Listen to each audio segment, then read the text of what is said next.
ગિરનારની લીલી પરિક્રમાનો પ્રારંભ થઈ ગયો છે। 40 કલાક અગાઉ શરૂ થયેલી પરિક્રમાનો આજે બીજો દિવસ છે। 3 લાખ જેટલા પરિક્રમાર્થીઓએ પરિક્રમા શરૂ કરી છે।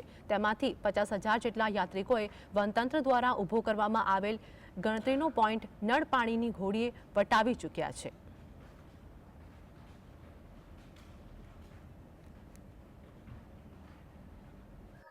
મુક્તિનું ભાથું ભરવા આવે છે। અહીંયા નાનાથી લઈને નાના બાળકોથી લઈને મોટાથી લઈને બધાય જે હાલી શકે ન હાલી શકે બધાય આવે છે। મહાનગરપાલિકાની ખૂબ એટલે ખૂબ સારી અહીંયા વ્યવસ્થા કરેલી છે કે આવનારા બધાય જેટલા છે ભક્તો એને કોઈ પણ જાતની કંઈ પડે નહીં। અને જેમ છે કે ગિરનાર છે એ આદિકાળ વખતથી છે, તો પ્લાસ્ટિકનું બહુ સારું અહીંયા વ્યવસ્થા કરેલી છે કે પ્લાસ્ટિક મુક્ત ભારત બને એના માટે બહુ સારી વ્યવસ્થા કરેલી છે।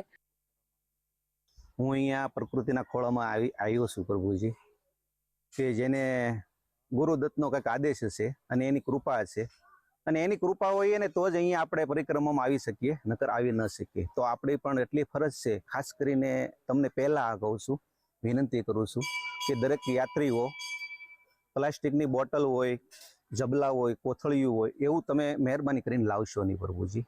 કારણ કે આપણે પ્રકૃતિના ખોળામાં જઈએ છીએ, અહીંયા જીવજંતુઓ હોય છે, પશુ પ્રાણી પંખીઓ હોય છે, એ બધાને હાનિ પહોંચતી